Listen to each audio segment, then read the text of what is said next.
വയസ്സിൻ്റെ പരിധി വെച്ചുകൊണ്ട് ഇവരെ പിരിച്ചയക്കുമ്പോൾ ആരൊക്കെ ബുദ്ധിമുട്ടുമെന്നറിയാം. സർക്കാർ ബുദ്ധിമുട്ടുന്നുള്ളത് വേറെ കാര്യം, പെൻഷൻ കൊടുക്കാനും സാമ്പത്തിക ബാധ്യതയും ഏറ്റെടുത്തുകൊണ്ട്. പിന്നെ ഇവരിക്കേണ്ട ഒരു ബുദ്ധിമുട്ട് വരാൻ, അത് ഞാനിപ്പോൾ അനുഭവിക്കുന്നേ ഉള്ളൂ. 2 കൊല്ലമായി ഞാൻ റിട്ടയർ ചെയ്ത് വീട്ടിലിരിക്കുന്നു. 2 കൊല്ലം കഴിഞ്ഞപ്പോൾ 1 കൊല്ലം കഴിഞ്ഞപ്പോൾ വീണ്ടും പഴയ കമ്മിറ്റിക്കാർ വന്നിട്ട് പറഞ്ഞു നിങ്ങളെ പോസ്റ്റ് ചെയ്യാൻ ഒഴിച്ചിട്ടുണ്ട്, അവിടെ ജോയിൻ ചെയ്യണം. അന്ന് എനിക്ക് തോന്നി വേണ്ട, പിന്നെ തീർത്തിങ്ങനെ പോയി.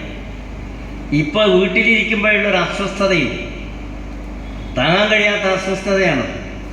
പ്രത്യേകിച്ച് പ്രായമാകുമ്പോൾ ഒന്നുമറിയാത്ത വേറെ പ്രത്യേകതയുണ്ട്. ഭാര്യയ്ക്കും പ്രായമായിട്ടുണ്ടാവും. ഭർത്താവിനും ഭാര്യയ്ക്കും കൂടി പ്രമേഹവും കൊളസ്ട്രോളും ഷുഗറും ഒക്കെ ഉണ്ടായിക്കഴിഞ്ഞാലുള്ളൊരു അസ്വസ്ഥത.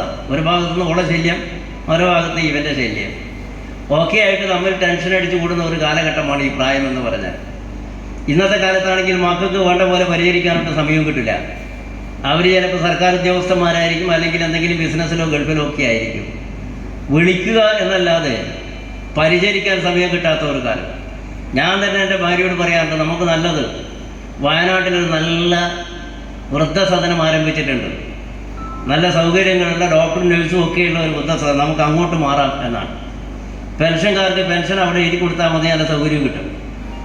അങ്ങനെയൊരു കാലഘട്ടത്തിലൂടെ നമ്മൾ കടന്നു പോകുമ്പോൾ എന്തിനാണ് ഈ 56 വയസ്സിൽ ഈ ആളുകളെ ഇങ്ങനെ പറഞ്ഞ് പിരിച്ചയക്കുന്നത് എന്ന് ഗൗരവത്തിൽ ആലോചിക്കേണ്ട കാര്യമാണ്. വെങ്കടത്ത് മുഹമ്മദൊക്കെ രാഷ്ട്രീയ രംഗത്ത് സജീവമായി പ്രവർത്തിക്കുന്ന ആളുകളായതുകൊണ്ട് ഉന്നതന്മാരുടെ മനസ്സിൽ ഈ ഒരു താല്പര്യം പ്രകടിപ്പിക്കണം എന്നാണ് എൻ്റെ അഭ്യർത്ഥന. നേരത്തെ പിരിച്ചയക്കാൻ പാടില്ല, അവർ ജോലി ചെയ്യട്ടെ. അതിന് കാരണം പറയുന്ന യുവാക്കൾക്ക് ജോലി നഷ്ടപ്പെടുന്ന, അതിന് വേറെ മാർഗം കണ്ടെത്തണം. പുതിയ തലമുറയ്ക്ക് ജോലി കണ്ടെത്താനും ഈ വയസ്സന്മാർ, ഈ മധ്യവയസ്കന്മാർ സഹിച്ച് വീട്ടിലിരുന്നോളണം എന്ന് പറയുന്നത് ഒരധിക പ്രസംഗമാണ്. അവർക്ക് ജോലിക്ക് സൗകര്യം കണ്ടെത്താൻ പുതിയ സംവിധാനങ്ങൾ ഉണ്ടാക്കണം. എന്നിട്ട് അതിനാണല്ലോ ഗവൺമെൻറ്റൊക്കെ, അവരവിടെയും ജോലി ചെയ്യട്ടെ. അപ്പോൾ സ്വാഭാവികമായും എല്ലാ മനുഷ്യന്മാരും നല്ല ഒരു ആയുഷ്കാലം കർമ്മരംഗത്ത് നിലനിൽക്കുകയാണ് എങ്കിൽ അത് നാട്ടിൻ്റെയും സമൂഹത്തിൻ്റെയും വളർച്ചയ്ക്കും സമൂഹത്തിൻ്റെ മാനവികതയ്ക്കും വലിയൊരു സംഭാവനയായിരിക്കും എന്നാണ് എൻ്റെ അഭ്യർത്ഥന. വിദ്യാഭ്യാസ മേഖലയിൽ നിന്ന് പിരിയുന്ന എൻ്റെ സുഹൃത്തുക്കളോട് അഭ്യർത്ഥന, നിങ്ങൾ പിരിയരുത് എന്നാണ്. നിങ്ങൾ ഈ മേഖലയിൽ എവിടെയെങ്കിലും ജീവിച്ചിരിക്കണം. കാരണം കാലത്തിന് ആവശ്യമുണ്ടത്. നിങ്ങൾക്കറിയാമോ, സമൂഹത്തിൽ ഒരുപാട് മാറ്റങ്ങൾക്ക് വിധേയമായിക്കൊണ്ടിരിക്കുകയാണ്. ഞാൻ പിരിയുമ്പോൾ അവസ്ഥയാണോ ഇപ്പോൾ ഇവിടെ? ഞാൻ പിരിയുമ്പോൾ വാങ്ങിയ ശമ്പളം നിങ്ങളിന്ന് അക്കൗണ്ട് കൂടിയാൽ ചായ കുടിക്കുന്നിടത്ത് കൊടുത്താൽ മതിയാവില്ല. കാരണം അന്നത്തെ ശമ്പളം അല്ല ഇന്നത്തെ ശമ്പളം. അന്നത്തെ ശമ്പളം വാങ്ങുന്നത് പോലെയല്ല ഇന്ന് ശമ്പളം വാങ്ങുന്നത്. അന്നത്തെ ജോലി സംവിധാനങ്ങളല്ല ഇന്നത്തെ ജോലി സംവിധാനം. എൻ്റെ വീട്ടിൽ 2-3 ടീച്ചർമാരുണ്ട്. ഞാൻ അവരോട് ചോദിച്ചു, അവർ വെക്കേഷൻ കാലത്ത് എൻഗേജ്ഡാണ്. ഞാൻ ചോദിച്ചു, നിങ്ങളെങ്ങോട്ടാ പോകാം? ഞങ്ങൾ AI ആർട്ടിഫിഷ്യൽ ഇൻ്റലിജൻസിനെ കുറിച്ചുള്ള ഒരു ക്ലാസ്സിന് പോവുകയാണെന്നവർ. ആർട്ടിഫിഷ്യൽ ഇൻ്റലിജൻസ് സ്കൂളുകളിലും കോളേജുകളിലൊക്കെ സിലബസിലൊക്കെ ഉൾപ്പെടുത്തി തുടങ്ങിയത്രേ.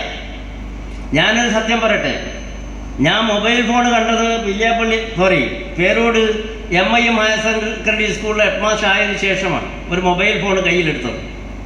TV കണ്ടത് 1984 കോഴിക്കോട്ട് മുതലക്കുളത്ത് ഇത് ഇൻസ്റ്റാൾ ചെയ്തപ്പോൾ ഞാനന്ന് വില്യാപ്പള്ളി MJ ഹൈസ്കൂളിലെ ഹെഡ്മാസ്റ്റർ, ഞാനും എൻ്റെ പഴയ മരിച്ചുപോയ ജോസഫ് സാറ് കൂടെ ഇത് കാണാൻ വൈകുന്നേരം സ്കൂൾ വിട്ടപ്പോൾ പോയി. അങ്ങെത്തി നോക്കുമ്പോൾ സമയം കാണാൻ കഴിയുന്നില്ല, തിങ്ങി നല്ല ജനമാണ്. ഒരെത്തി നോക്കാൻ കഴിയുന്നില്ല. 7 മണിക്ക് TV അവസാനിക്കും, അതിന് മുമ്പ് ഇത് കണ്ടു കളയണം. 7 മണിക്ക് ഇത് അവസാനിക്കുന്നതിന് മുമ്പ് ഒരു ജാതിയിലും കാണാൻ കഴിയില്ല. TV ഒന്ന് കാണാൻ, നിങ്ങൾ കണ്ടത് TV ദൂരെ നിന്നൊന്ന് നോക്കി കാണാനാണ് ഈ പറഞ്ഞത്. അത് ഞാൻ ഹെഡ്മാസ്റ്റർ ആയതിനു ശേഷമാണ്. ഇപ്പോൾ നിങ്ങൾ കുട്ടികളുടെ അടുത്ത് ശല്യം നോക്കാം. ഞാനിവിടെ ഇടയ്ക്ക് ഇടക്കാലത്തൊരു കോളേജിൽ വർക്ക് ചെയ്യും. ആ കോളേജിലെ ഏറ്റവും വലിയ ശല്യം മൊബൈൽ ഫോണായിരുന്നു. എനിക്കവിടെ കോളേജിൻ്റെ ഡിസിപ്ലിൻ്റെ ചാർജാണ്.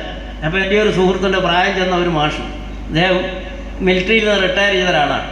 ഒരു ദിവസം ഒരു 5-8 ഫോണെങ്കിലും എൻ്റെ അടുത്ത് വരും. മാഷ് ഇതൊന്ന് നോക്കുമെന്ന് പറയും. നോക്കിയാൽ അതിൽ കാണുന്ന രംഗം വേറെ പലതുമാണ്. ഞാനിതിപ്പോൾ പറയുന്നില്ല. കാലത്തിൻ്റെ മാറ്റമാണ്. സാംസ്കാരികമായും സാമൂഹ്യമായും എല്ലാം ഈ മാറ്റത്തിന് വിധേയമായിക്കൊണ്ടിരിക്കുന്നു. ഈ മൊബൈലും TV ഒക്കെ ഉണ്ടാക്കി വെച്ചിട്ടുള്ള ഒരു തകർച്ചയുണ്ട്. ഞാനത് തകർച്ച എന്ന് പറയാൻ കാരണം, നിങ്ങൾ പ്രതിഷേധിക്കില്ലെങ്കിൽ ഞാൻ എൻ്റെ ഉമ്മാനോട് ചോദിക്കാറുണ്ട്. ഉമ്മ മരിച്ചുപോയി ഇടക്കാലത്ത്. ഉമ്മാനോട് ഉമ്മ ചെറിയ കാലത്ത് ഉമ്മാൻ്റെ ജീവിതവും ഇപ്പോൾ ഉമ്മാൻ്റെ ജീവിതത്തിൽ ഉണ്ടാകുന്ന മാറ്റം എന്താ? ഉമ്മ പറയും, മോനെ ഇപ്പം എല്ലാ സൗകര്യമുണ്ട്, എല്ലാവർക്കും നല്ല ഭക്ഷണം പോലും ഒക്കെ ഉണ്ട്, പക്ഷേ ബന്ധങ്ങളില്ല. ഉമ്മ അങ്ങനെയാണ് കണ്ടത്, ബന്ധങ്ങളില്ല. ഞാനത് എന്തല്ലോ കുറെ മൂല്യങ്ങളുടെ തകർച്ചയായി കാണും. മനുഷ്യബന്ധങ്ങൾ മാത്രമല്ല, പരസ്പര സ്നേഹം, ആദരവ്, ബഹുമാനം, അധ്യാപക വിദ്യാർത്ഥി ബന്ധം, അധ്യാപകന്മാർ പരസ്പരമുള്ള ബന്ധം എല്ലാം അകന്ന് തട്ടി തകർത്ത് കുറേ യന്ത്ര മനുഷ്യന്മാരായി മാറിക്കൊണ്ടിരിക്കുന്ന മനുഷ്യൻ. ആ കാലത്താണ് ഈ ആർട്ടിഫിഷ്യൽ ഇൻ്റലിജൻസ് കൂടി വരുന്നത്. എന്തായിരിക്കും കഥ? കഴിഞ്ഞ 2 മാസം മുമ്പ് IMAയുടെ ഒരു വീക്കിലി ഉണ്ട്, ഇന്ത്യൻ മെഡിക്കൽ അസോസിയേഷൻ്റെ. അതിൽ ഈ ആർട്ടിഫിഷ്യൽ ഇൻ്റലിജൻസിനെ കുറിച്ചുള്ള ഒരു ലേഖനത്തിൽ പറയുന്നത്, ജാപ്പാനിൽ ഈ കാര്യത്തിൽ വളരെ മുന്നിൽ കിടക്കുന്നവരാണല്ലോ ജാപ്പാൻകാർ. ജാപ്പാനിൽ ഈയിടെ ആർട്ടിഫിഷ്യൽ ഇൻ്റലിജൻസിൽ ഒരു ഗവേഷണം നടന്നത്രേ. എന്താ ഗവേഷണം എന്ന് പറഞ്ഞാൽ, പട്ടാളത്തിന് പകരം ആർട്ടിഫിഷ്യൽ ഇൻ്റലിജൻസ് ഉപയോഗിക്കുക. പട്ടാളക്കാർക്ക് പകരം എന്ന് പറയാൻ യുദ്ധത്തിന് പോകുന്ന പട്ടാളക്കാരുണ്ടല്ലോ, ആയുധങ്ങളെടുത്ത് പോരാടുന്ന പട്ടാളക്കാർ, അവർക്ക് പകരം ആർട്ടിഫിഷ്യൽ ഇൻ്റലിജൻസ് ഉപയോഗിക്കുക. എന്നാൽ എന്താ ഗുണം? മനുഷ്യന്മാർ മരിക്കുന്നതില്ലാതാക്കാൻ കഴിയും, കൃത്യനിഷ്ഠയോടുകൂടി കാര്യങ്ങൾ യുദ്ധം ചെയ്യാൻ കഴിയും, യുദ്ധത്തിൽ ജയിക്കാൻ കഴിയും. അപ്പോൾ ഈ ആർട്ടിഫിഷ്യൽ ഇൻ്റലിജൻസിനെ ഉപയോഗപ്പെടുത്തിയിട്ട് യുദ്ധം നടത്താം എന്ന ഗവേഷണം നടത്തിയിട്ട് ഒരു ഫാക്ടറിയിൽ ആദ്യത്തെ പരീക്ഷണം നടത്തി. ഒരു ആർട്ടിഫിഷ്യൽ ഇൻ്റലിജൻസിൻ്റെ ഒരു റോബോട്ടിനെ സൃഷ്ടിച്ചെടുത്തു പട്ടാളക്കാർ യുദ്ധം ചെയ്യാനില്ല. അതിനെ പണി പൂർത്തിയാകേണ്ട നിമിഷം അത് കൊല്ലാൻ തുടങ്ങി. ആരെയാ കൊന്നതെന്നറിയാമോ? ആ കമ്പനിയിലെ 27 ആളുകളാവും കൊന്നു. അത് 4 ആളുകൾ അവിടുത്തെ സീനിയർ സയൻറ്റിസ്റ്റാണ്. 4 സീനിയർ സയൻറ്റിസ്റ്റ് ഉൾപ്പെടെ ഈ സ്ഥാപനത്തിലെ 27 ആളുകളെ ഒറ്റയടിക്കാൻ കൊന്നു. ഇതിനെ കൊല്ലുന്നതിനെ പിന്നെ നിയന്ത്രിക്കാൻ കഴിഞ്ഞില്ല. അതിന് പാടുപെട്ടു എന്നാണ്. കാരണം കൊല്ലാനേ ഇതിനെ പഠിപ്പിച്ചിട്ടുള്ളൂ. എങ്ങനെ കൊല്ലണം, ആരെ കൊല്ലണം എന്ന് അതിനെ പഠിപ്പിച്ചിട്ടില്ല. യാതൊരു ധാർമ്മികത, ഒരു മൂല്യവും ഇല്ല. ഒരു ആർട്ടിഫിഷ്യൽ ഇൻ്റലിജൻസ് എന്ന് പറയുന്ന ഒരു രൂപം, ആ ആർട്ടിഫിഷ്യൽ ഇൻ്റലിജൻസിന് IMAയുടെ വീക്കിൽ പറയുന്നത്, നിങ്ങൾ നിയന്ത്രണം ഏർപ്പെടുത്തിയിട്ടില്ലെങ്കിൽ മനുഷ്യബന്ധങ്ങൾ തകരുകയും അത് ചിലപ്പോൾ മനുഷ്യവംശത്തിൻ്റെ നാശത്തിനിടയാകുകയും ചെയ്യുമെന്നാണ് IMAയുടെ വീക്കിലിയിൽ പറയുന്നത്. ഞാൻ അതവിടെ വിടുകയാണ്. നമ്മൾ നേരെ തിരിച്ച് അധ്യാപക ലോകത്തും ഈ പറയുന്ന ലോകത്തൊക്കെ ഈ ആർട്ടിഫിഷ്യൽ ഇൻ്റലിജൻസ് വന്നാലുണ്ടാകുന്ന അവസ്ഥ എന്താ? ഈ പറയുന്ന ഒരു മൂല്യം ഉണ്ടാവില്ല, ഒരു ധാർമ്മികത ഉണ്ടാകില്ല. കുറേ യന്ത്ര മനുഷ്യന്മാരെ സൃഷ്ടിച്ചു വിടും. അച്ഛനും മകനും തമ്മിൽ അറിയാത്ത, അമ്മയും മക്കളും തമ്മിൽ അറിയാത്ത, ജ്യേഷ്ഠാനുജന്മാർ തമ്മിൽ ബന്ധങ്ങളില്ലാത്ത, അധ്യാപക സൗഹൃദമില്ലാത്ത, യാതൊരു മൂല്യവുമില്ലാത്ത ഒരു മനുഷ്യൻ. നിങ്ങൾ ആ മനുഷ്യനെന്ന് ഭാവനെ കാണും. അവൻ അച്ഛനറിയില്ല, മകനെ അറിയില്ല, ഭാര്യയില്ല, മക്കളില്ല. അങ്ങനെയാണ് ഒരു മനുഷ്യനെ ഈ ഭൂമിയിൽ സൃഷ്ടിച്ചിട്ടാലുണ്ടാകുന്ന അവസ്ഥ എന്തായിരിക്കും? അത്രയും യന്ത്ര മനുഷ്യന്മാരെ സൃഷ്ടിച്ചിടാൻ ഈ ആർട്ടിഫിഷ്യൽ ഇൻ്റലിജൻസ് ഒക്കെ ചിലപ്പോൾ വഴിവെച്ചേക്കും എന്ന് ഞാൻ ആശങ്കപ്പെടുകയാണ്. എൻ്റെ പ്രിയപ്പെട്ട സുഹൃത്തുക്കളോ അധ്യാപകരും, ഞാൻ ഈ വേദി ദീർഘമായി സംസാരിക്കണമെന്ന് ഉദ്ദേശിക്കുന്നില്ല. പറയട്ടെ, തകരുന്നു എന്തെങ്കിലും മൂല്യങ്ങൾ നിങ്ങൾ കാണുന്നു എങ്കിൽ, തകരുന്ന മൂല്യങ്ങൾ എന്തെങ്കിലും നിങ്ങൾ കാണുന്നു എങ്കിൽ എങ്ങനെ അത് പുനഃസൃഷ്ടിക്കാൻ കഴിയുമെന്ന് നിങ്ങൾ ആലോചിക്കുക. എങ്ങനെ അത് പുനഃസൃഷ്ടിക്കാൻ കഴിയുമെന്ന് ആലോചിക്കുക. ഞാൻ പറഞ്ഞല്ലോ, ഞാൻ റിട്ടയർ ചെയ്തിട്ട് വളരെ കാലം ജോലി ചെയ്തൊരു മനുഷ്യനാണ്. പച്ച മലയാളത്തിൽ പറഞ്ഞാൽ 32 കൊല്ലക്കാലം പ്രിൻസിപ്പലായി ജോലി ചെയ്തു എന്ന് പറഞ്ഞാൽ എനിക്ക് തോന്നുന്നു അത് റിക്കാർഡ് തന്നെയായിരിക്കും. ഈ മറ്റേ ഇവരൊന്നും കാണാത്തത് കൊണ്ടായിരിക്കും എൻ്റെ പേര് അതിൽ വരാത്തത്. അല്ലെങ്കിൽ അങ്ങനെ വരേണ്ടത്. കാരണം അത്രയും കാലം ഈ പ്രിൻസിപ്പൽ പോസ്റ്റ് ഇരിക്കുക എന്നൊക്കെ പറഞ്ഞാൽ സാഹസികത തന്നെയാണ്. അതിനിടയിൽ ഞാൻ ഒരിക്കൽ കുറേ സ്ഥാപനങ്ങൾ സന്ദർശിച്ചു. എന്തിനാണ് സന്ദർശിച്ചതെന്ന് പറഞ്ഞാൽ, എങ്ങനെ ഭാവി തലമുറയിൽ മൂല്യങ്ങൾ ഉണ്ടാക്കാം എന്ന് അന്വേഷിക്കാനാണ്. മിസ്റ്റർ ജലീലിൻ്റെ ജ്യേഷ്ഠൻ നസീർ വർക്ക് ചെയ്യുന്ന ഫറൂഖ് കോളേജിൽ ഞാൻ അവിടെയും പോയി. എങ്ങനെ ഈ പുതിയ തലമുറയിൽ മൂല്യങ്ങൾ ഉണ്ടാക്കാം? പക്ഷേ കിട്ടിയ ഇൻഫർമേഷൻ ഒന്നും ഞാനിപ്പോൾ ഇവിടെ പറയുകയോ ചർച്ച ചെയ്യുകയോ ചെയ്യുന്നില്ല, അതിന് ഇപ്പോൾ അതിൻ്റെ സമയമല്ല.